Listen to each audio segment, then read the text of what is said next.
नमस्कार दर्शक बंधु आपण मानक स्वागत करुच्ची आज आउ एक नया भिडियो रे। तो प्रधानमंत्री आवास योजना को नहीं वर्तमान राज्य सरकार तरफ गोटे बहुत बड़ अपडेट दि जाइए। जो माने प्रधानमंत्री आवास योजना रे घर पाई नांती एवं आपण माने जदि ऑनलाइन ले निज निजर सर्वे करना ताले आपण मानक पई गोटे बहुत बड़ अपडेट आसिला। ता सहित राज्य सरकार तरफ जो अंत्योदय गृह योजना रे को मानकु घर मिलिबो एवं अंत्योदय गृह योजना जाकि ऑलरेडी राज्य सरकार तरफ आरंभ होगा पई जाउची। तो कौन रही से अपडेट आसंतु आज वीडियो रे जानिबा। ता पूर्व जदि चैनल को प्रथम थर विजिट करछंदी वीडियो को लाइक करिवे, चैनल को सब्सक्राइब करबा सहित पाखरे थिबा बेल आइकन को क्लिक करी ऑल ले सेट कर देबे। तो आपण माने समस्त जानिथिबे राज्य सरकार तरफ प्रधानमंत्री आवास योजना रो जो माने योग्य हिताधिकारी रही जो माने घर पाइबापी योग्य अटंती सेमानक पई सरकार तरफ वर्तमान जहाँकि ऑनलाइन सर्वे आवास प्लस ऐप माध्यम एवं सरकार तरफ आपण मानक सूचना दि जाइतिला जे मार्च मास 31 तारिख पर्यंत जो माने भी प्रधानमंत्री आवास योजना रे गृह पाइबापी करथिबे। तो जे प्रधानमंत्री आवास योजना रो जो लिस्ट केबे आसीबो बा केबे आपण मानकर घर पाई डिटेल्स वेरिफिकेशन सरिबो एवं ए जो डेट थिला मार्च 31 ता आगो को बढ़िबो कि नहीं ता नहीं वर्तमान राज्य सरकार तरफ गोटे बहुत बड़ अपडेट दि जाइए। जोटा कि आपण माने देखि पारुथबे जे जहा कि पेपर माध्यम रे अपडेट मध्य आछि 31 पर्यंत चलिबो आवास सर्वे। प्रधानमंत्री आवास योजना रे अधिक हिताधिकारी को शामिल करा जिवो। तेणु वर्तमान सुधा एही योजना रे शामिल होगा निमंते 19 लाख रु अधिक पंजीकरण हो सारानी। तेणु हिताधिकारी संख्या बढ़ुथिबारु सरकार आसंता 31 तारिख पर्यंत सर्वे अवधि बढ़ाइबा निष्पत्ति नैथिबा जाकि पंचायत राज मंत्री रवि नारायण नायक गणमाध्यम को सूचना देइचंती। ता सहित देखंतु मंत्री श्री नायक कहले वर्तमान एही सर्वे जदि आमे देखिबा 19 लाख पंजीकरण कर सारिलेनी एवं पंजीकरण अवधि शेष होबाकू आउ 17 रु 18 दिन बाकी रही। तेणु एही योजना रे अधिक हिताधिकारी शामिल हेबे। सेहीपरि देखंतु आउ गोटे बहुत बड़ अपडेट जे आसंता 30 तारिख रु राज्य रे अंत्योदय गृह योजनार शुभारंभ हबो।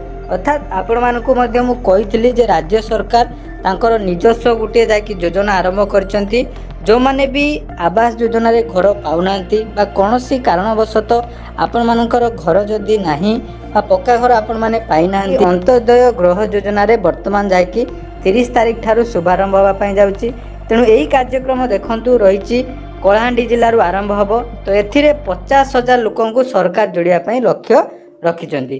तेणु एही योजना रे को मान को मिलिबो देखंतु विशेष करी जदि आमे देखिबा भिन्नक्षम विधवा रोग रे पीड़ित सहित शहीद परिवार पद्मश्री पुरस्कार प्राप्त शामिल हो बोली सूचना दि जाइए। अर्थात अंत्योदय गृह योजना से को माने घर पाइबे एवं सेटा केमिति प्रक्रिया रहिबो से विषय में आउ किछि अपडेट म आपण मानकु दउची। एठी आपण माने देखि पारतबे एटा रहिछि पंचायत राज एवं ड्रिंकिंग वाटर डिपार्टमेंट तरफ जाकि गाइडलाइन ऑफ अंत्योदय गृह योजना जो थिरे कि आपण मानकर को माने घर पाइबे देखंतु से विषय में आपण मानकु कहूची। प्रथम देखंतु जोटा कि रहिछि जदि कोनोसी परिवार रे जड़े भिन्नक्षम व्यक्ति रही जहाँकि परिवार मुख्य जहाँकि भिन्नक्षम रही एवं तांकर 40% रु अधिक जहाँकि भिन्नक्षम बा विकलांग सर्टिफिकेट अच्छी से क्षेत्र में आपण मानकु एठी अंत्योदय गृह योजना रे आपण माने घर पाई परिबे। ता सहित देखंतु आउ गुटिए रही जो मानकर लॉयर इनकम रही बा आपण माने कोनोसी भी गवर्नमेंट स्कीम रु पूर्वरु बा वर्तमान सुधा कोनोसी जते भी गृह योजना अच्छी से राज्य सरकार हो बा केंद्र सरकार लाभ पाई नांती ताले से क्षेत्र में मध्य आपण मानकु जाकि एही अंत्योदय गृह योजना रे घर मिलिया पई जाउची।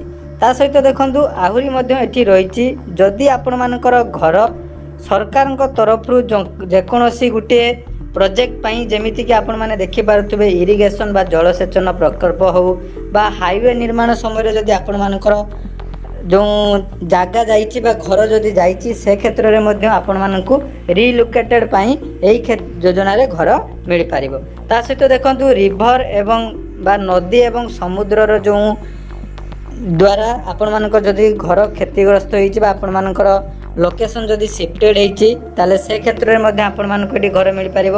ତା ସହିତ ଦେଖନ୍ତୁ ଆପଣମାନଙ୍କର ଯେମିତିକି ଆପଣମାନଙ୍କର ପୂର୍ବରୁ ଯେଉଁ ଘର ଥିଲା ସେ ଘର ଯଦି କୌଣସି ପ୍ରାକୃତିକ ଯେମିତିକି ବିପର୍ଯ୍ୟୟ ଯେମିତିକି ନିଆଁ ହେଉ ବା ବନ୍ୟା ହେଉ ବା ବାତ୍ୟା ହେଉ ବା ଭୂମିକମ୍ପ ହେଉ ଯାହା ନହେଲେ ଆପଣମାନଙ୍କର ଯଦି ହାତୀ ଯଦି ଘର ଭାଙ୍ଗି ଦେଉଛି ଏବଂ କମ୍ୟୁନାଲ ଭାଇଲେନ୍ସ ଯଦି ଆପଣମାନଙ୍କର ଗୋଷ୍ଠୀଗତ କୌଣସି ଗଣ୍ଡଗୋଳରୁ ମଧ୍ୟ ଗୃହ ଭାଙ୍ଗି ଯାଇଛି ତ ଲ ଆଣ୍ଡ ଅର୍ଡ଼ର ପାଇଁ ମଧ୍ୟ ଆପଣମାନଙ୍କର ଯଦି ଘର ଭାଙ୍ଗା ହେଉଛି ବା ଘର ଆପଣମାନଙ୍କର ଯଦି ବିସ୍ଥାପିତ ହେଉଛି ସେ କ୍ଷେତ୍ରରେ ମଧ୍ୟ ଆପଣମାନଙ୍କୁ ଅନ୍ତର୍ଦୟ ଗୃହ ଯୋଜନାରେ ଘର ମିଳିବ।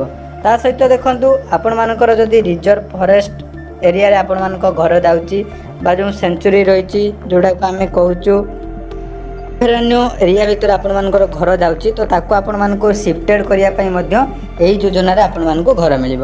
ମନେ ରଖନ୍ତୁ ଏଇଟା ଆପଣମାନଙ୍କର କେବଳ ରାଜ୍ୟ ସରକାରଙ୍କ ପାଖରେ ରହିବ ଯେଉଁଟାକି ଆପଣମାନଙ୍କୁ କୌଣସି ଅନଲାଇନ୍ରେ ଆବେଦନ କରିବା ପାଇଁ ପଡ଼ିବ ନାହିଁ। ଏହାର ଅଫଲାଇନ୍ ଫର୍ମ ମଧ୍ୟ ବର୍ତ୍ତମାନ ଉପଲବ୍ଧ ହୋଇସାରିଲାଣି ତ ସେଇ ଅଫଲାଇନ୍ ଫର୍ମ ଆପଣମାନଙ୍କୁ ଫିଲ୍ଅପ୍ କରିବା ପାଇଁ ପଡ଼ିବ। ତ ଯେଉଁମାନେ ଏହି କ୍ୟାଟେଗୋରିରେ ଯାଉଛନ୍ତି ସେମାନଙ୍କୁ ଯାଇକି ଏହି କ୍ଷେତ୍ରରେ ଘର ମିଳିବ।